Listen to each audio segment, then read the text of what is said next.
the shard sits conveniently right between all three. So if there are any Shell employees listening right now, if you're looking out your window, you probably have the best seat in the house. So please take some photos, send them to us. We're anxious to see what you're seeing.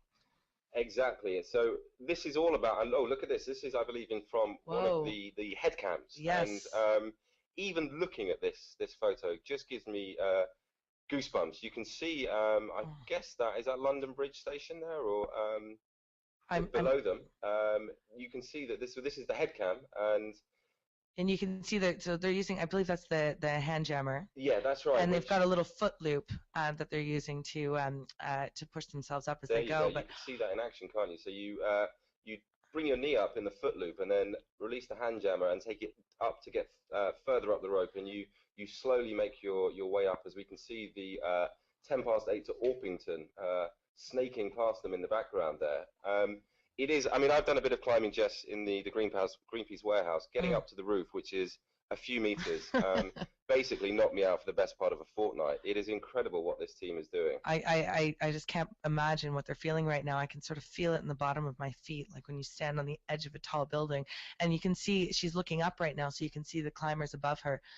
Again, we're at iceclimb.savethearctic.org, where you can sign the petition to save the Arctic, but also, of course, follow along with the live stream here. And don't forget to keep tweeting at us, keep tweeting those amazing photos with the hashtag #IceClimb. And this is, I mean, I think this is groundbreaking stuff, to have a head cam watching the background of London appear as they scale higher and higher is really a first. So yeah, we're live on Greenpeace Radio, watching our 6 climbers, our 6 women climbers, who are Ali, Sabine, Sandra, Elizabeth, Victo, and of course Viola, who will be spending the day climbing the Shard. Not a building that you'd think would be easily climbable. It's not going to be an easy climb, I don't think, but what they're doing is scaling it in protest against Shell and their Arctic drilling campaign. Absolutely. And someone on Twitter is asking, or saying, sorry, stupid question, but how are they climbing the Shard? Is there a mega long ladder? Well, that certainly would have made their job a little bit more simple today. There's not a mega long ladder, but maybe we can talk a little bit more about exactly what's happening here. So each team has a lead climber. We've got Lisbeth in one team and Sandra in the other. Lisbeth is from the Netherlands, where Shell is also headquartered, and Sandra is from the Arctic nation of Sweden. So they climb up using ledges and other handholds, and they put in runners every few yards to save them if they fall. They'll climb as high as they can on their rope, which is the blue and yellow one, while one of the other climbers belays. That means the climber lower down is in control of the lead climber's rope, and she can slam on the brakes if necessary. So I guess the lead climber is absolutely and totally safe. Well, if you use the kit wrongly, or 2 people make big mistakes at the same time, then it's still dangerous. But if you know what you're doing, and they do, then the worst that should happen is someone falls a few meters onto their rope. Ooh, I mean, I'm sure a few meter drop is still going to be rather painful. Yes, but they're in harnesses and using dynamic ropes. So whilst they're still going to hurt, or it's very possibly alter the color of your trousers, you will survive relatively intact. So again, I don't really know an awful lot about climbing, as you can, and our listeners can probably guess. What is a dynamic rope again? Well, ropes can either be static, Ben, which I suppose is normal, or dynamic, which means stretchy, similar to your hot pink spandex shorts there. Which is purely a comfort thing, Jeff, as I've told you repeatedly. Well, we will be here all day. So they're not going to like bungee off the Shard, are they? I mean, it's the wrong sort of shape. Didn't you need like an overhang, or if they where they grate themselves like like some fine Parmesan cheese? Oh God. It's it's pretty scary. No, just because the ropes are stretchy doesn't mean they're going to bungee off the building. And yes, the building is certainly the wrong shape. Do not try this at home. The dynamic ropes are just a bit stretchy so that you can get a bit of cushioning if you do fall. They're not actually bungee cords. Well, thank God for that. So I'm just going to take a couple of deep breaths and carry on. So welcome. If you are just joining us, we are live on Greenpeace Radio, where we're watching a team of Greenpeace climbers scale the Shard in central London, the 310-metre tall building which overlooks the City of London. We're doing this to protest about Shell and about their plans to drill in the Arctic. We are online. Please join the movement. We need as many people as we can from around the world to join the movement to save the Arctic. You can get involved at iceclimb.savethearctic.org. Tell your friends about it. Tell the world about it on your social media. We have the hashtag IceClimb running on Twitter. And I've just actually had a look at the Twitter machine here on my desk. A very, very interesting tweet, which I think our PR gurus at Greenpeace Towers will be all over. So this is from @Hull Stephen. Incredible PR machine behind the ice climb today. It's bossing the media. Stephen, you will definitely be getting a Christmas card from the press office here at Greenpeace. Indeed. And modern day tribesman says, wow, what a view. Amazing to think they have the balls to climb that. Well, I assure you, modern day tribesmen, balls have absolutely nothing to do with this. Indeed not. And so, as you can see, this is the head cam of one of our climbers as they inch ever closer. There's another view of the trains coming in and out of London. They are going slowly up past I think those windows, each window, I think I'm right, is about 3 meters tall. So just to give you a sense of the scale, they're about 15 to 20 stories up, and they will be going all the way up, I think, to about the 72nd floor, where they will be unveiling a fantastic piece of Arctic art. But this is all about one company, really. That company is Shell.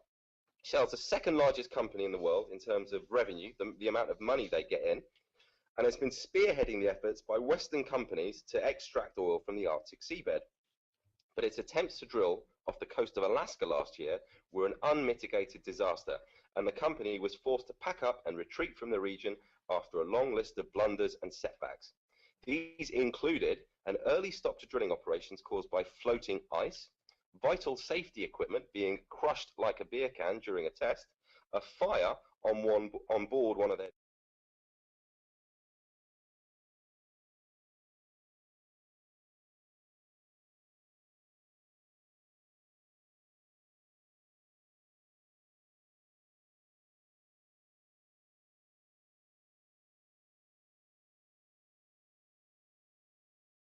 this ancient drilling barge across one of the choppiest seas in the world. It's just incredible. The second largest company, not just oil company, second largest company in the world, and trying to avoid paying a few dollars in taxes. It's sickening, isn't it? And I remember at the time, this is a seriously rough sea in the height of winter, and as one person on Twitter, one wag, noted, this is the time of year when the deadliest catch crews are safely locked up in port. Shell tried to drag this Kuluk drilling rig across the Gulf of Alaska. Lo and behold, it crashed. And all of this was topped off, if you thought it couldn't get any worse, by a US government inquiry into the company's operations in Alaska, and then a criminal investigation into potential breaches of environmental and safety rules aboard one of the drill ships.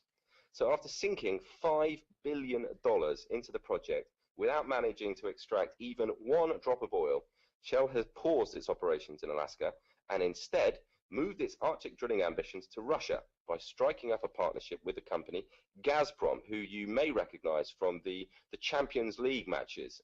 They do all the advertising at the halftime intervals for that, who are apparently the largest extractor, Jess, of natural gas in the world. And regardless of how they try to gloss over their dirty image with football sponsorship, I believe the Russian oil industry has one of the worst records in the world. Is that right, Ben? Well, hold on. Just let me check that with our experts. Yes, Jess, you are absolutely right. The Russian oil industry are the Del Boys of oil exploration. They have an appalling environmental and safety record. And now Shell have got into bed with some of these cowboy oil firms, which raises even more concerns about Shell and their dangerous shortcut to Arctic drilling. So, Jess, if you want to know just what a fatal decision this is for Shell, just look at the company they've got into partnership, Gazprom. In 2011, despite the best engineering advice available, Gazprom, so the company that Shell are now going to be working with, sent a dilapidated and ancient drilling rig into rough conditions in the east of Russia. So the rig was not capable of working here. And on that fateful trip 2 years ago, the rig capsized when it was being towed, killing 53 of the 67 members of the crew. Just absolutely tragic and completely unnecessary. So, Ben, I want to talk to you a little bit more about this new deal with Gazprom, but just a reminder to our listeners or anybody who's just joining us that we are coming live to you from central London, where an all-women team of 6 Greenpeace activists are right now scaling the Shard in downtown London. You can see right now at iceclimb.savethearctic.org. I believe that is that Sandra that we're looking at here? I think it's either. I actually think that's Lisbeth. Yeah. Elizabeth, So of course. And so you've got a bird's eye view of exactly what they're seeing, what they're looking at. What we've got them about 100 meters up so far. Is that possible? it's something like that, and I think they're probably approaching a third of the way up. But So please stay involved. Keep sending us your photos and your tweets at #IceClimb. We'll keep reading out some of the tweets as they come through. how is the Twitter sphere looking, Jess? What's occurring? What's going on here? Well, everyone's definitely catching on to the fact that these are all women. They're calling them a team of spider women. Where are we here?